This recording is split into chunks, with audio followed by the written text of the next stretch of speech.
Cliff Levy, the associate managing editor of the New York Times, a former newspaper, has tweeted that the Times, quote, will scrutinize the incoming administration just as thoroughly as we did the outgoing one, unquote. Yes, I know what you're thinking. You're thinking, oh, Klavan, you uproarious punchinello of miraculous mirth. Where do you come up with these absurd and yet side-splitting knee slaps of hilarious satire that stretch the very limits of imagination past the shadowy borderlands of the preposterous into the cosmic wonderworld of the totally ridiculous? But no, I'm actually not making this up. Cliff Levy, who works at the New York Times, where anyone who is polite to a Republican is drummed out of the city by a gang of 20-year-old trust fund credentialists who think that women in the Soviet Union had great sex in an apartment with one bedroom and 3 other families right up to the moment their husbands were taken into a prison basement and shot in the back of the head for having once wished out loud that they didn't have to wait online for bread. Cliff Levy thinks that that newspaper is going to cover Joe Biden's administration honestly and fairly. Well, I, for one, believe him, because I'm an idiot. And I'm really looking forward to the day when the New York Times matches their story headlined Brett Kavanaugh's brutal rape spree with their story headlined Tara Reade. Wasn't she kind of asking for it? I can't wait till they match the story headlined Trump, demonic hellhound of Hitlerian history, with their story headlined Joe Biden, how cute is his cat? And of course, I'm holding my breath for when they match their think piece, Trump, is he evil or really, really evil, with their feature, Joe Biden, it's not dementia, it's just so much goodness, he can't get the words out. Cliff Levy thinks the New York Times will cover Joe Biden fairly. Actually, I wish I had made that up, but I'm just not that funny. Trigger warning, I'm Andrew Klavan, and this is The Andrew Klavan Show. I feel hunky-dunky, life is tickety-boo.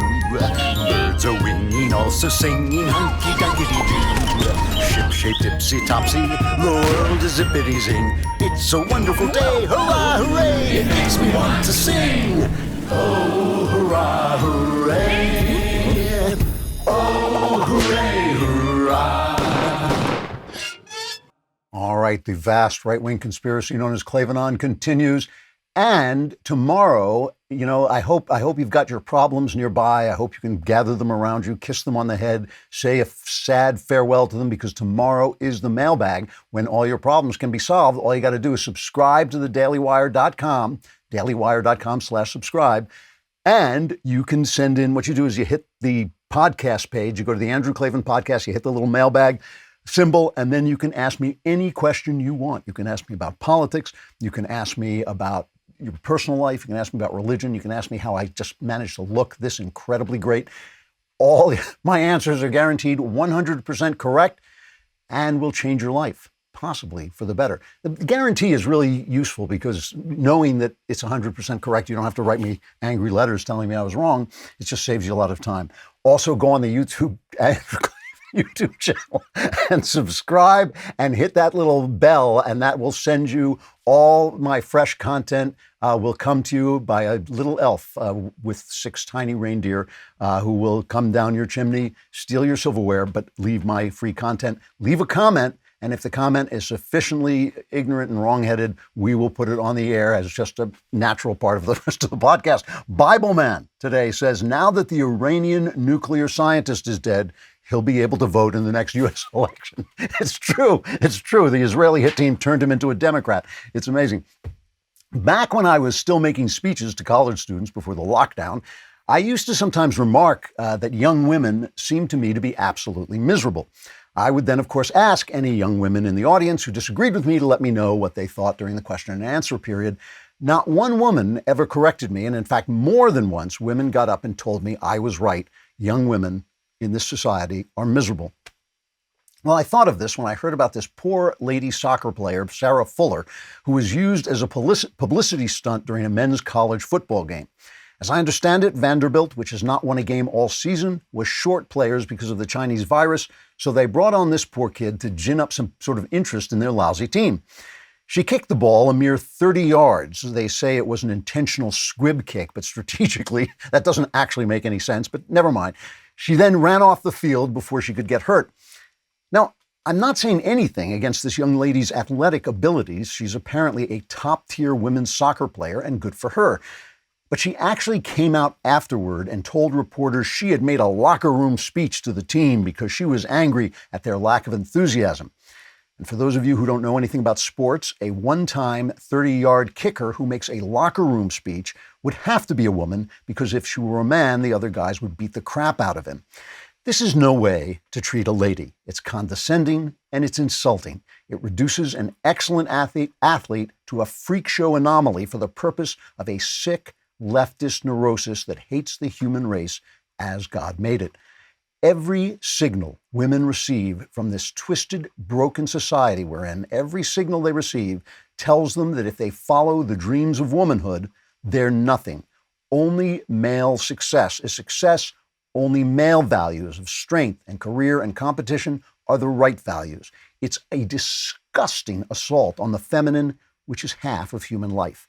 Sarah Fuller knows she can't compete on a field with comparable male athletes any more than a female swordswoman in the Middle Ages can compete against comparable men in a real-life battle. So now she has to make believe she's something she's not in order to earn the mock respect of people who despise what she actually is and would dump her the very second she disagreed with their crap politics. We need to take a closer look at the social mechanisms that allow a small group of angry, twisted perverts to set the social rules that ruin the lives of young people and strip them of the great and uplifting consolations of being men and women, the masculine and feminine halves of the crowning work of God's creation, humankind. One of my favorite sponsors, Echelon, love these bikes. They sent me one of these bikes. It's one of those bikes where you can hook up your iPad or other device and you get classes to use the machine. They're inspiring. You can see how you're doing against other people. It is a great workout. You can go on it for as long as you want, as short as you want. I go on for 45 minutes and it is really, really good. And I love their instructors. They're enthusiastic. They're smart. They help you use the machine because there are different ways to turn the dials and they tell you how to do it. It is just great. Echelon not only offers that, they offer the next generation of connected fitness bikes, fitness mirrors, rowing machines, and all the new Echelon Stride Smart treadmill. All of this stuff is really well made. Just judging by the bike, it is really well made, and it's a lot cheaper than their competitors. Go to echelonfit.com/Klavan. That's ECHELON fit.com/Klavan.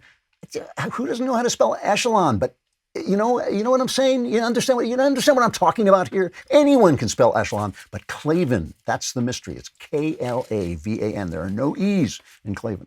The condescension and lies about women is part of a larger topic, but let's start with this because we're back in this politically correct world where what matters is not who gets appointed to Joe Biden's cabinet, but what color they are, what gender they are. And now apparently he has an all-female press team, and my goodness, isn't it historic? Here is the press talking about the fact that all the girls will be giving us the news. Cut 7. Joe Biden breaking a new barrier by announcing an all-female White House communications team. Joe Biden this morning is moving on with this transition, including trying to make good on this campaign promise to diversify the White House with that first, the all-female communications team.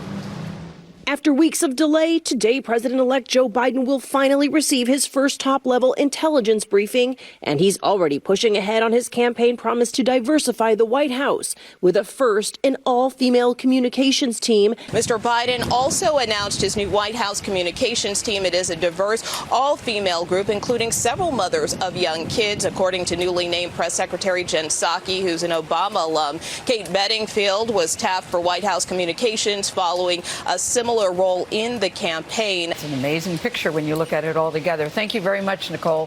So it's diverse because it's all women. But of course, but by the way, the Babylon Bee had the great headline. They said Biden all-female communications team won't tell nation what's wrong. Nation should already know, which is great. But, obviously Trump has had women in high-level positions, though his communications team isn't all women. It has always been led by women and is led by women now. But more importantly, you're looking at George Stephanopoulos, who silenced women for a living for Bill Clinton. He went to a Jeffrey Epstein party after Jeffrey Epstein was already convicted of abusing young women during the Hillary Clinton campaign. The story of Jeffrey Epstein was killed on the news, in the news department he runs. He's the head of the department. during Hillary Clinton's time. Listen, here's Amy Robach. I just want to replay this. We've played this a number of times, but it's worth replaying. It's Amy Robach caught on tape by Project Veritas. She was on a camera, and they got hold of this footage. This is an ABC anchorwoman, Amy Robach, talking about the Jeffrey Epstein story that was spiked during Hillary Clinton's campaign in the news department run by George Stephanopoulos, who once told Hillary Clinton, "I love you, Hillary," and made a career out of silencing women for Bill Clinton. And no one has ever asked George Stephanopoulos what he had to do with this. This is cut 19. I've had the story for 3 years. I've had this interview with Virginia Roberts. We would not put it on the air. First of all, I was told, who's Jeffrey Epstein? No one knows who that is. This is a stupid story. Then the palace found out that we had her whole allegations about Prince Andrew and threatened us a million different ways. We were so afraid we wouldn't be able to interview Kate and Will that also quashed the story. And then Alan Dershowitz was also implicated in it because of the planes. She told me everything. She had pictures. She had everything. She was in hiding for 12 years. We convinced her to come out. We convinced her to talk to us. It was unbelievable what we had. Clinton. We had everything. They had Clinton, they had everything. George Stephanopoulos' news department quashed that story. No one has ever asked him what he had to do with that decision, even though he made a career silencing women. At NBC, they killed the Harvey Weinstein story. Harvey was out there raping women. They killed that story while they were covering up the story of Matt Lauer, who was grabbing every intern he could get his hands on at NBC. And then they timed the release of the Donald Trump story about his Hollywood Access tape. So, and then women took to the street over that. So women are being manipulated. Here is Dana Perino, who is universally regarded as one of the nicest people in the business. Here she is talking about the way conservative women are treated. This is cut 20 on the 5. This is the first. If you think of last week, the new DHS secretary will be the first Hispanic Americans, the first. Now, there's nothing wrong with that. And if you think you want to get a quick hit in the media, you know exactly how to do it. Conservative administrations typically don't do that. Mm-hmm. And also, as conservative women, you just are like, you know you're not going to get the glowing profile, so you just get your done. Right. She then caught herself. When the nicest person in media starts to curse, you know what it means. Women are being played. They are just being manipulated by this party who celebrates them but doesn't serve them. So this is the thing. We've been talking about the press. We've been talking about the crisis of information that we're all in. We're all in this crisis. And a lot, you can say that it's not happening, but it is. We don't know what to believe. There's no one you can turn to. All politicians lie, all people lie, and politicians lie more than other people. And when the press is lying, and when the press is manipulating you, and when the press is doing basically selling an agenda, because they work for corporations who have an agenda. The reporters themselves may not know it's the agenda, but they're not getting hired if they're not supporting that agenda. So you're getting all these lies. We don't know what to believe. And what I want to talk about is the fact that this is really, it's not a crisis of lying. It's not a crisis that suddenly people became more dishonest than they were. They were always dishonest. People are dishonest. People lie. They all lie. They all have reasons to lie. I have a reason to lie so that you don't hate me for what I say about the election. I have a good reason to lie to you, so I'm not getting the tweets and the attacks that I get from people. That's a good reason for me to lie. We all have motivations to lie, all of us. So we have to figure out who's telling the truth at any given moment. And when the people that are assigned the job of giving us information balanced from both sides aren't doing that information, we're stuck. But here's what I want to talk about. The thing is, this is not a crisis of honesty, because Jesus was the truth. They killed him. If he came back on Thursday, they'd kill him. The world kills the truth. That is part of what the world does. But this is a crisis of class. This is because we're only getting one point of view from one class. And class in America is fluid, but it's not non-existent. Right? You can work your way. You can't really do this in England. If you work your way, even today, if you work your way up from nothing, there'll always be somebody to make a comment about where you came from. In America, truly, nobody gives a damn. Nobody cares what your background was if now you are part of great word, the clerisy. This is a word from Samuel Taylor Coleridge, one of the great poets, one of the greatest intellectuals who ever lived. He had this word, the clerisy. It obviously sounds like the clergy. It comes from the same root as the clergy, but it means the intellectual elite who set the rules and set the social comments of what is. Now, the thing is, this class is fluid. You can move around in America, which is great, but it's not non-existent. And there are rules for entry. There are rules for entry. There are ways you behave. There are things you believe. There are ways you dress, places you go, schools you've been to. All these things make you part of the clerisy. And there's a certain amount of money you probably have to have, or at least a certain amount of influence. And this means that they set the rules about what is polite and not polite to say, and what is outside what they call the Overton window, the acceptable the acceptable subjects of conversation. And what we're dealing with is a press that was once working class. The press used to be something, say back in the 30s, that a guy who was smart but didn't go to college but had a lot of life experience might end up a reporter. Today, you go to college, you've got to go get a journalism degree, you become part of the clerisy, and you're hired by the people who are the clerisy. You're hired by corporations, and you have to believe what everybody else believes, essentially. There are things you can say and things you're just not going to say. I mean, this is the way that the left has worked forever. They have worked through good manners. Good manners are far, far more important. The rules of good manners are far, far more important than even being shouted at. People can stand being shouted at. They can even stand being martyred, but being excluded, being sniffed at, being told that, no, you're not welcome at this dinner table because you don't say the right things. I told you the story before, but it's worth repeating. I was at a party with a bunch of people, young people from the New York Times, all of whom had been silenced in one way or another for having wrongthink. At the New York Times, they were told either get out or no, you can't say this, no, you can't do this, all of them. And I said to them, why don't you come to the Daily Wire? We would love you.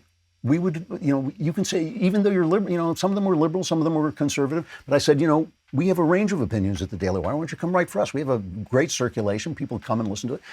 And they all said the same thing, because you're not the clerisy. They didn't use that word, but they said you're not talking to the people who matter. And the people who matter are not the people with power. They're the people who set the social rules. You can have a lot of power and not matter. You can have a lot of money and not matter. You can have a lot of reach. You can have a big audience and not matter if you're not part of the clerisy. And that's what we're dealing with. Let me show you how this works, though.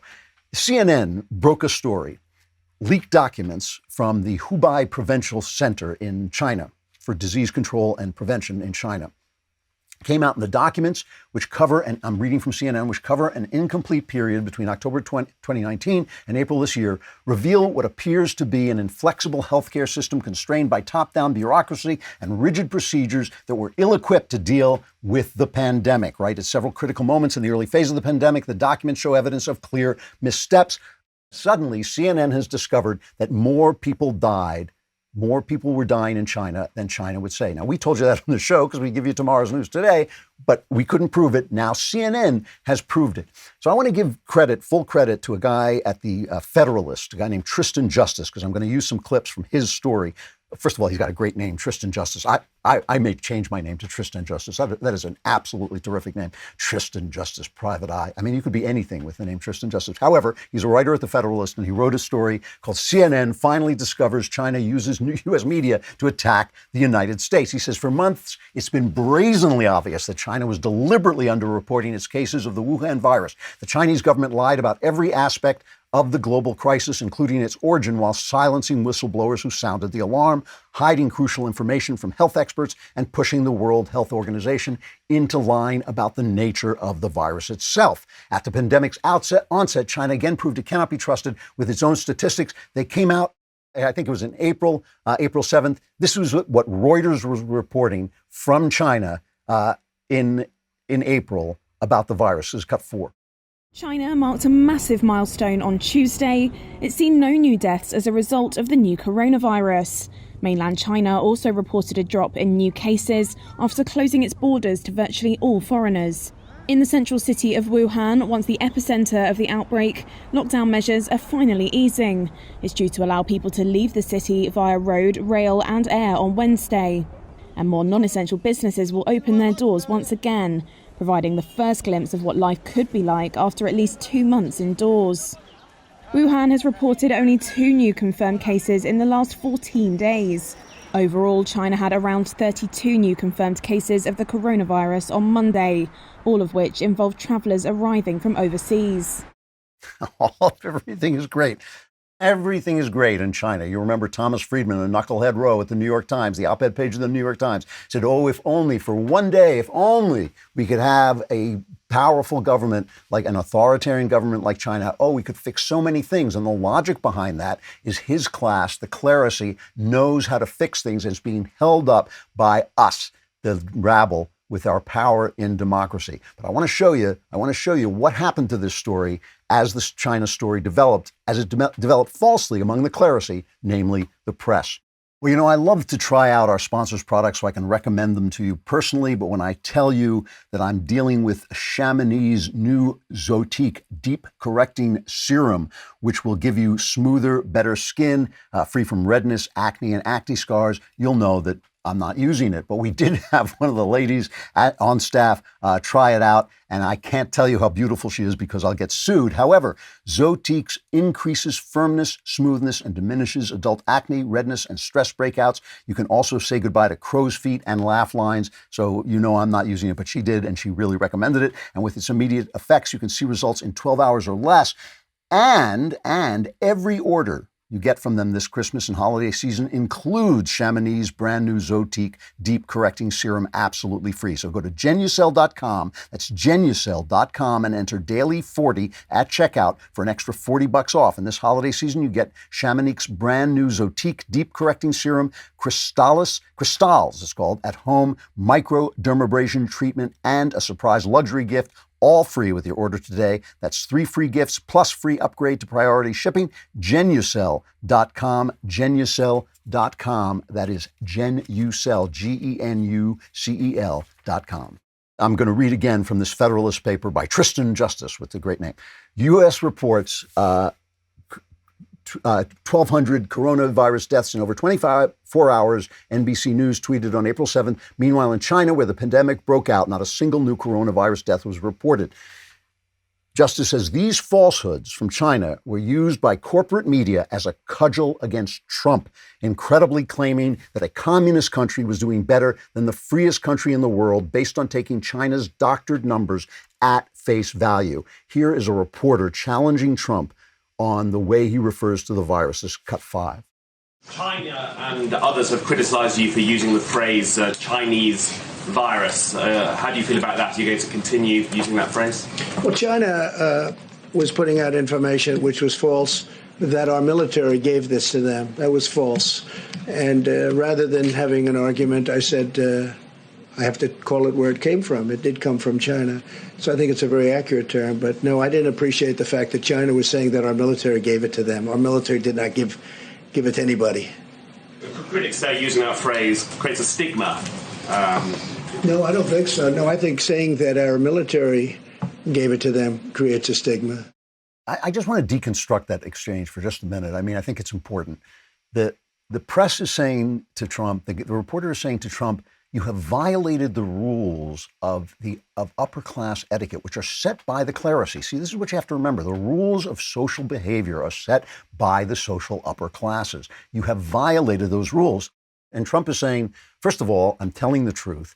And second of all, they did all these bad things, so screw them. That's basically what he's saying. And the reporter sticks with his values, which are values of etiquette set by the clerisy. That's what we're dealing with here. We're dealing with the rules of behavior. We're not dealing with suddenly everybody in the press became dishonest. Everybody's always dishonest. That's why it's so hard to find the truth. That's why it's so hard to speak the truth. That is why it's so hard. You will lose your job. You will lose money. You'll lose fame. You'll lose all the things that you value in life if you speak the truth. That is the Christian message. That is one of the central messages of the gospel. That's why I always laugh when churches say we're trying to make the world a better place. Jesus never said that. He said the world is going to hate you. The world is going to crucify you. Pick up the cross. Follow me. Here we go. That's what he said because he knows what the world does to the truth. And that is why we have to search so hard for the truth. And that's why it's so hard to speak the truth. What they are telling you is their etiquette forbids the truth. Now, see, the thing is, etiquette always has an element of hypocrisy to it, right? If I'm sitting at a dinner table and someone is saying, I've actually been in this situation. Someone's saying, "Oh, I've decided to have a child out of wedlock, because I'm just tired of not having a child, and I want a child." I don't turn to her at the dinner table and say, "That's a terrible thing to do." It's just not polite. So what the left has done is they have infested that upper class with rules that make it impolite to speak any kind of truth at any time. Anytime you speak the truth, you are a racist, you're a sexist, you're a horrible person. You may even sink so low to be Donald Trump. Here is the press now. So you heard that exchange with Trump as they scored him for telling the truth but not following social etiquette. Here's the press piling on. This is cut 6. You're starting to hear the Republicans, especially Trump calling it the Wuhan or the Chinese coronavirus. They're looking for someone to blame. Concern is growing this morning over an outbreak of a new SARS-like virus in China. At least 6 people have died from the Wuhan coronavirus. The Wuhan coronavirus. The Wuhan coronavirus. The 34-year-old ophthalmologist diagnosed Saturday with the Wuhan coronavirus. Wuhan virus. The Wuhan coronavirus. The Wuhan coronavirus. What more can you tell us about the similarities or differences between SARS and the Wuhan coronavirus? The Wuhan coronavirus. The Wuhan coronavirus in China. The Wuhan coronavirus. The Wuhan coronavirus. From the Wuhan coronavirus. Wuhan coronavirus. Fears continue to grow over the outbreak of the Wuhan coronavirus. Wuhan coronavirus. The Wuhan coronavirus. The Wuhan coronavirus. We have new information about how the Wuhan coronavirus is spread. See, this is the thing. The rules change, right? It's not just if you follow the rules that you are in the upper class, you're in the clerisy. It's if you're in the clerisy, the way you say it are the rules. Donald Trump is not in the clerisy. It doesn't matter that he's a billionaire. It doesn't matter that he's a successful guy. The way he behaves, and the things he believes, really, the things he believes, exempt him from being in the upper class. And so anything he does, the rules suddenly change. Suddenly you're not doing the right thing because you're not one of us. Now, this is what is in play now as Joe Biden prepares to take over the presidency and is appointing all these people. Yet, what's in play now is that he's bringing back the clerisy. He's bringing back, it's not going to be all these guys wandering in and out of the Trump administration. It's going to be they're coming back. When he says America is back, he doesn't mean America is back. He doesn't mean your America, my America. He means their America. He means the America of the upper classes. Jared Baker, excellent columnist in the Wall Street Journal, used to be the editor-in-chief of the Wall Street Journal, should be the editor-in-chief again because they're drifting to the left. He writes this, a wonderful thing. They're talking. Remember, we were reporting yesterday on the fact that they're covering Joe Biden's cat. The other thing they're covering? They're covering this idea that he fell down and hurt his foot. He broke his foot while playing with his dog. I'd like to see video of that. I'd like to know he didn't just fall down like any other old man, any other doddering old man, just walking down from one room to another. They say he was playing with his dog. I'd like to see the video. Anyway, Jared Baker's talking about the way they're covering Joe Biden because they're going to, as they got Cliff Levy said at the New York Times, they're going to cover him exactly the same way they covered Trump. So he writes this. When Joe Biden gets to the White House, he will, it seems, be bringing with him a menagerie of domesticated animals eager to roll over and have their tummies tickled by a solicitous first couple. There will be Champ and Major, the 2 German shepherds, one of whom, like his master, is a veteran of the Obama administration. There will be the as yet unnamed cat, who we learned last week will prowl the echoing halls of the executive mansion, no doubt mischievous and imperious by turns, like all felines. Above all, there will be a whole pack of cuddly, playful, yelping puppies, eager for attention and desperate to please, gently nuzzling their master and members of his administration whenever they stoop to stroke them or issue a kind word or a stern command. These fully house-trained pets will sport White House press passes and carry laptops and microphones. They will project a vulpine self-regard and profess a hound-like commitment to hunting down the truth, but it's clear already that when brought to heel, they will have all the independence of mind of one of those nodding toy dogs that used to adorn the dashboards of motor cars. So along with all his other trained animals, his trained house pets, he will be bringing in the trained house pets who are the poodle press. Now, here's his point. He's talking about the way they cover the Biden appointments. He says there's a larger point here about the rot in America's institutional leadership that, in part at least, the Trump administration was elected to undo.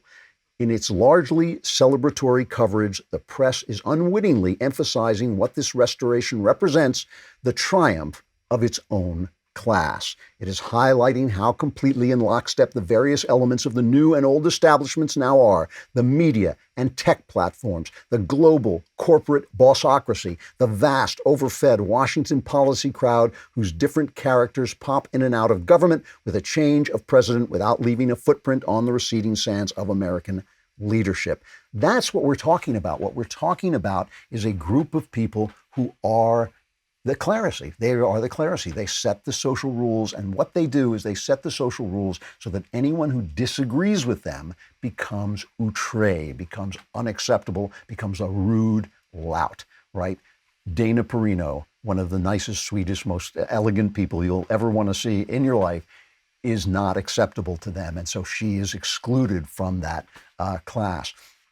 These new appointments, it's so fascinating because we've got these new appointments coming in who are, economic appointments. And the Wall Street Journal says the overall message of Mr. Biden's picks is a progressive team that views government as the leading engine of economic growth. Our guess is that they'll use the lingering damage from the pandemic to propose a major spending and tax increase in early 2021. What we have seen during this pandemic is a huge transfer of wealth from the working classes to the rich. Your little neighborhood bookstore has gone out of business, but Amazon is doing great. And listen, I love Amazon, but I love those little bookstores. They have fought and strategized to keep alive. They're going to be gone. The corner grocery is gone, but the stock market is doing great. And the thing about this is all this time, the economy was doing great because Trump broke the rules. Here's Stephen Moore, a really smart guy and one of Trump's advisors,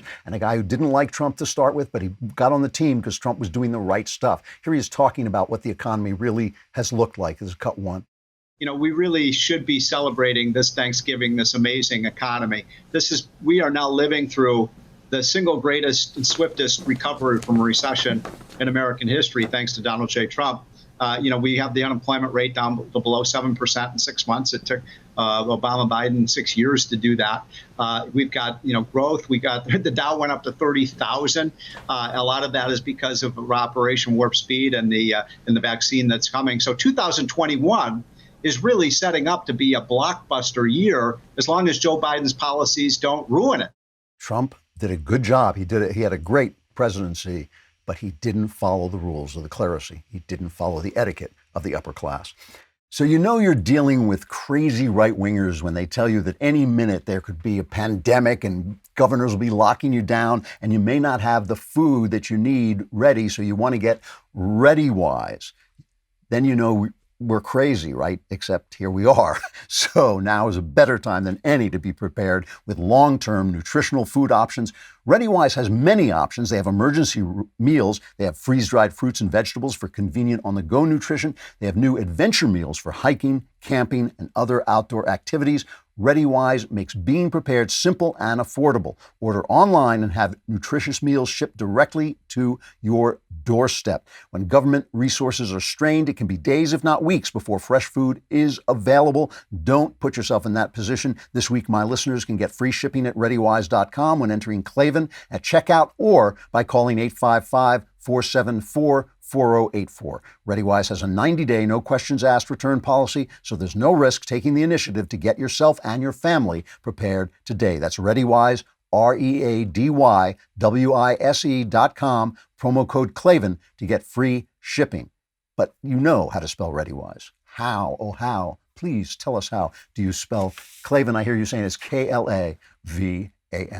If you haven't ordered them yet, check out the Daily Wire Christmas ornaments. Here's a picture of them. And many of you may notice, Jenna Ellis tweeted this, that I look like an alien. And there's a reason for that, of course, is that I come from the planet Boogaloo. But if you want to see me looking like an alien, get the Daily Wire Christmas ornaments. They have all of the hosts, plus the God King Jeremy Boring, as Santa's adorable elves, and in one case, alien elves. They're made out of painted metal, and you can hang them on your tree. And, the Knowles one, if you have a BB gun, you can use that. It's really fun. And mine, if you just want to hold up in front of your face and say, Luke, I am your father, that works too. They're going fast, so get yours now. Text Christmas to 834 83400 to check out our ornaments today.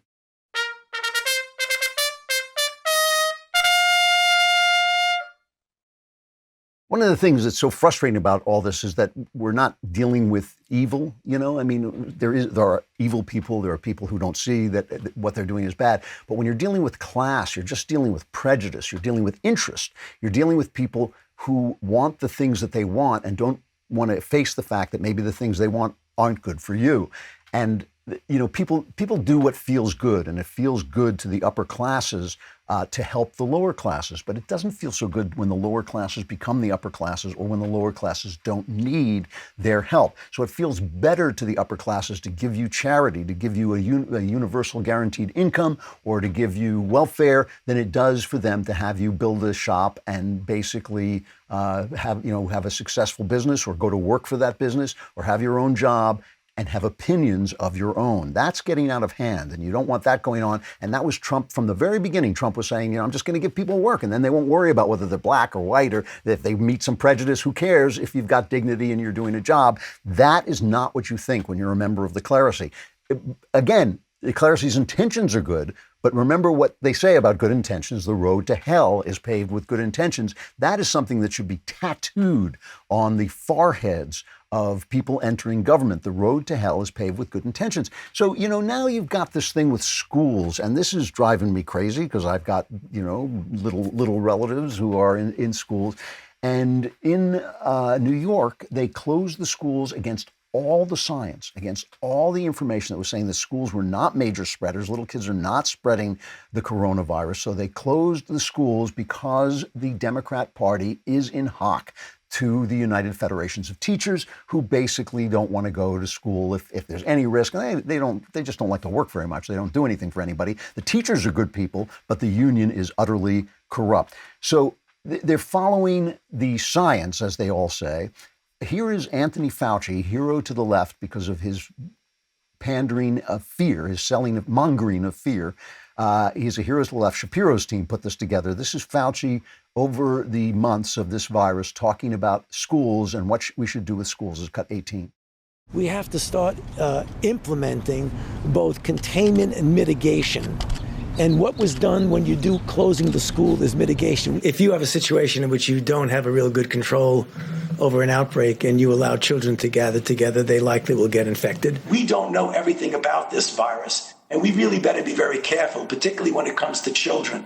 I think we better be careful if we are not cavalier in thinking that children are completely immune to the deleterious effects. There may be some areas that the level of virus is so high that it would not be prudent to bring the children back to school. The default position should be to try as best as you possibly can to open up the schools for in-person learning. If you're in a situation in a green zone where you have a very low level of infection and test positivity, that in general you can open the schools with impunity. Close the bars and keep the schools open is what we really say.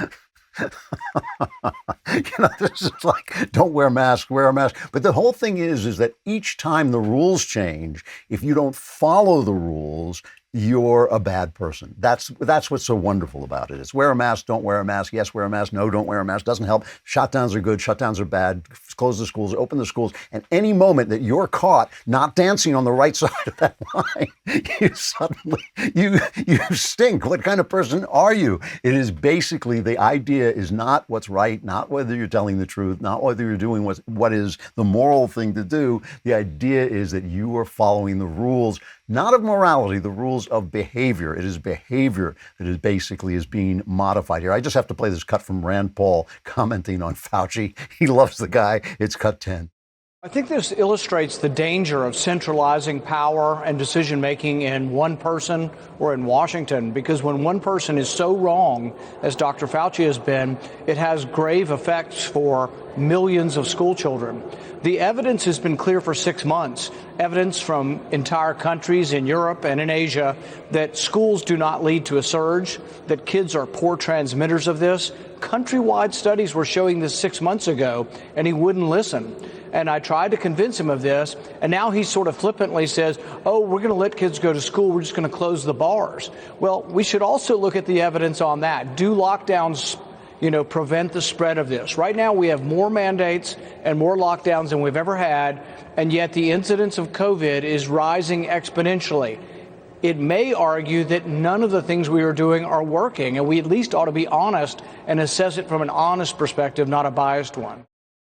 What's the pattern, though? What is the thing that holds all these things together?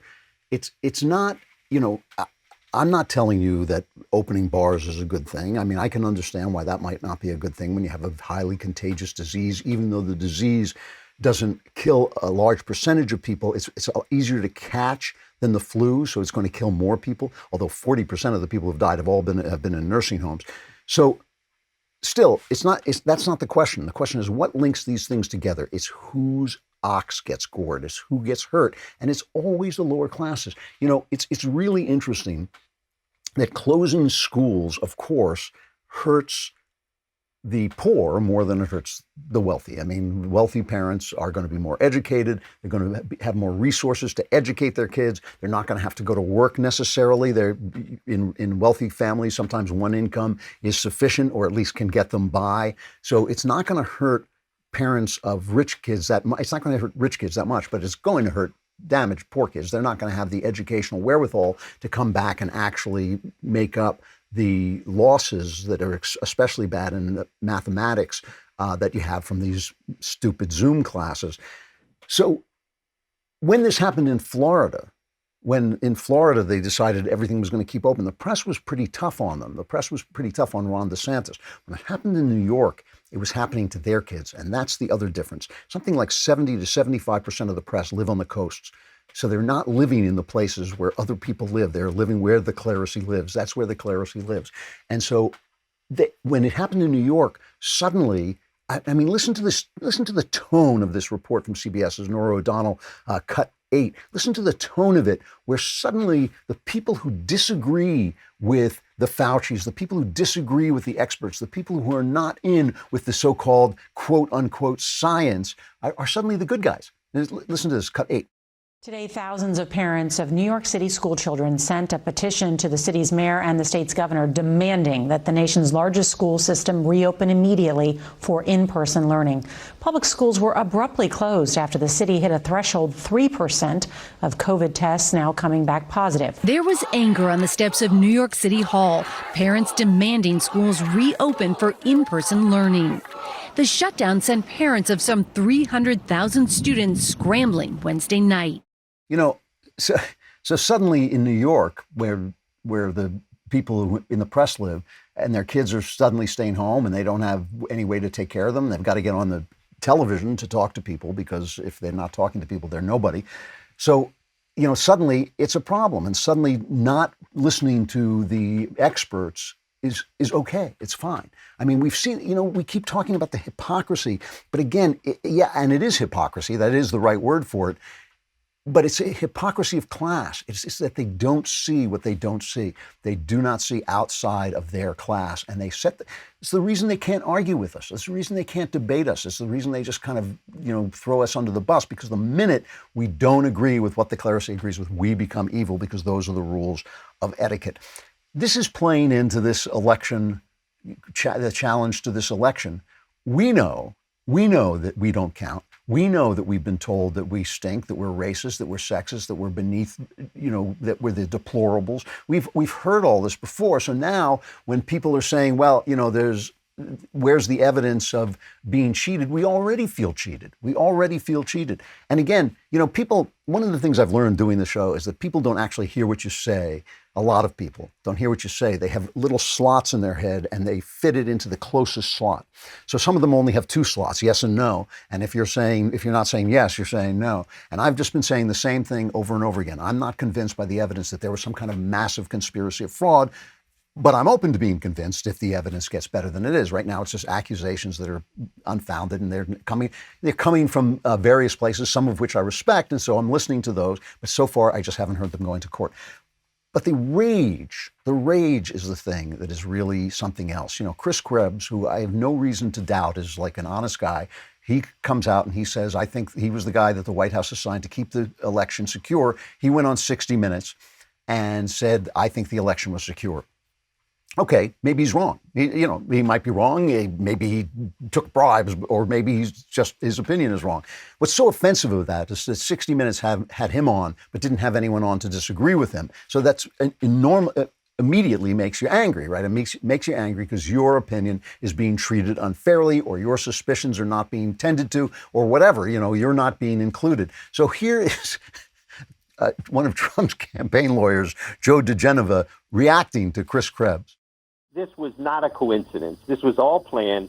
And, anybody who thinks that this election went well, like that idiot Krebs, who used to be the head of cybersecurity. Oh, yeah, the guy that was on 60 Minutes last night. That guy is a Class A moron. He should be drawn and quartered, taken out at dawn and shot. Now, that seems harsh. I mean, maybe it's me. I don't know. Do you know what drawn and quartered is? Drawn and quartered is when they hang you. They take you down still alive. They tie your arms and legs to horses and they pull you apart. They rip out your bowels while you're still alive and set them on fire in front of you. They, mutilate you. And finally, they kill you and put your head on a pike. I don't know. It seems harsh for, disagreeing about an issue, even, obviously an important issue. But somehow it just seems a little extreme. Krebs went on. He says he's going to sue. Let's play that just to be fair. Let's play his clip. It's certainly more dangerous language, more dangerous behavior. And the way I look at it is that we're a nation of laws. And I plan to take advantage of those laws. I've got an exceptional team of lawyers that win in court, and I think they're probably going to be busy. You feel like there's legal action that might arise from comments like that? We're taking a look at all our available opportunities. Are you worried about your safety, sir? This is not the first death threat, unfortunately. I'm not going to give them the benefit of knowing how I'm reacting to this. They can know that there are things coming, though. The guy's going to sue just because the guy wants to shoot him? No, look, I mean, it's ridiculous, but it is built into the system that we're in. We are in a system. This is the kind of system from which revolutions arise, the sense that the people have just been excluded from the rulemaking ability, from the rulemaking system. They've been excluded from the truth-seeking system. They've been excluded from the behavior correcting system. This was not the way it always was in America. I'm old enough to remember when it was different. I'm old enough to remember when ordinary people, if I may call them that, were respected for their values, for the ways they lived their lives. That is not the country we're living in right now. And that's a problem with this industry, the communication industry, the schools, the entertainment industry, the news industry, that are now taken over by the people who they used to attack. They used to be out to make the comfortable uncomfortable, right? They used to be out to make the comfortable uncomfortable. Now they're out to make the comfortable comfortable, but they're out to make you uncomfortable. And I don't blame people for being this angry. But obviously it's not going to get us where we need to go. All right, tomorrow is the mailbag. Gather your problems around you, kiss them on the head, tell them goodbye. They will all be over once you get your questions answered with answers that are 100% correct and will change your life for the better. Tune in tomorrow and find out. I'm Andrew Klavan. This is The Andrew Klavan Show.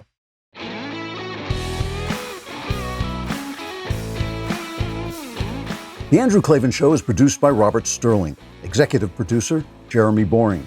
Our technical director is Austin Stevens. Supervising producer, Mathis Glover. Assistant director, Pavel Wadowski. Edited by Adam Sayevitz and Danny D'Amico. Audio mixed by Robin Fenderson. Hair and makeup, or head and makeup, is by Nika Geneva. Animations are by Cynthia Angulo. Production assistants, McKenna Waters and Ryan Love. The Andrew Klavan Show is a Daily Wire production. Copyright Daily Wire 2020. The Matt Walsh Show It's not just another show about politics. I think there are enough of those already out there. We talk about culture because culture drives politics and it drives everything else. So my main focuses are life, family, faith. Those are fundamental, and that's what this show is about. I hope you'll give it a listen.